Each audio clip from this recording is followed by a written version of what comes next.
मैं ये दो ग्रुप्स आपको क्लियर कर दूं, एक है हमारे पास अमाइनो और एक है अमाइड।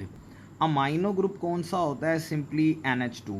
और अमाइड ग्रुप हम किसको कहते हैं? When NH2 is directly combine with carbonyl group. ठीक है ना, यानी कि अमोनिया में अमाइनो में सॉरी जो NH2 है उसका नाइट्रोजन जब आगे बॉन्डेड होगा इस कार्बन के साथ तो फिर ये अमाइड कहलाता है। ठीक है, अब आते हैं यूरिया की तरफ। ये है आपके पास जी यूरिया का फॉर्मूला, जिसमें कार्बोनाइल ग्रुप जो है that is directly attached with nitrogen. ठीक है ना, इसको भी NH2 इस तरह लिख दें तो बेहतर है, N इधर लिख लेना, H2 उधर लिख लेना।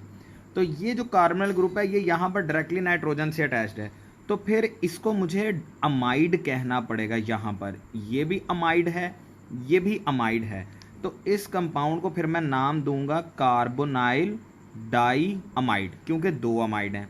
एक तो ये नेम इसका हो सकता है। अच्छा, दूसरा जो आप कह रही हैं जी डाई अमाइन मैथानॉन, मुझे इसकी समझ नहीं आती, क्योंकि हम इसको अगर आप फंक्शनल ग्रुप भी इसको कंसीडर कर रहे हैं तो फिर इसको अमाइन नहीं कहेंगे। मैं जो इसका नाम लिखूंगा मैं लिखूंगा डाई अमाइनो और साथ आ जाएगा जी मैथानॉन।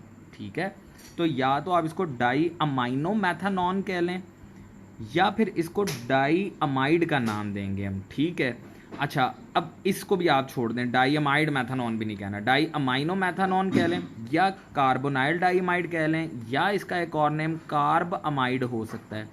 अब कार्ब अमाइड में कैसे कह रहा हूँ? कार्बोनाइल ग्रुप में जैसे कार्बोक्सिल ग्रुप भी होता है, कार्बोक्सिल जो है उसमें हम हाइड्रोक्सिल लेते हैं। ठीक है ना, कार्बोक्सिल ग्रुप हमारा क्या होता है? CO एंड OH, जिसमें ये हमारे पास हाइड्रोक्सिल ग्रुप कहलाता है, और जो CO है ये हमारे पास अगेन वही बात आ गई कार्बोनाइल ग्रुप कहलाता है। तो इसका हम कार्ब ले लेते हैं और इसका हम ऑक्सिल लेके तो इस पूरे को कार्बोक्सिल कहते हैं। तो इसी तरह अगर OH को आप रिप्लेस कर देते हैं NH2 से, तो फिर अगर इसको मैं अमाइड कहूँगा अब, तो क्या मैं इस कंपाउंड को कार्बामाइड भी कह सकता हूँ? ठीक है, तो चाहे हम इसको कार्बामाइड कह लें, चाहे हम इसको कार्बोनाइल डाइअमाइड कह लें, या फिर इसको आप कहें डाई अमाइनो मैथानॉन। ऑलराइट, ये यूरिया के जो डिफरेंट नेम्स हैं ना, मेरे हिसाब से ये बेस्ट होंगे। ठीक है।